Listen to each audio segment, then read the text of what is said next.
Hello everyone! In this video, I'll show you how to deposit check on Cash App. So, let's get started. First, open the Cash App and then navigate to the balance section by tapping on the corresponding icon located in the bottom left corner.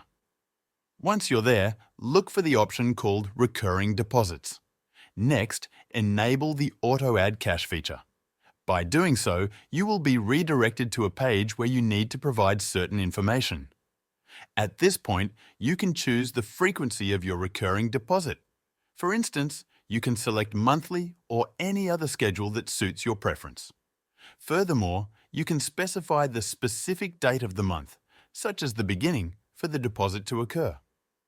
Finally, choose your preferred amount for the deposit. During this process, you may be prompted to add a card. However, if you don't have one, you can go ahead and pass the procedure at this time. And that's all for now. Thanks for watching.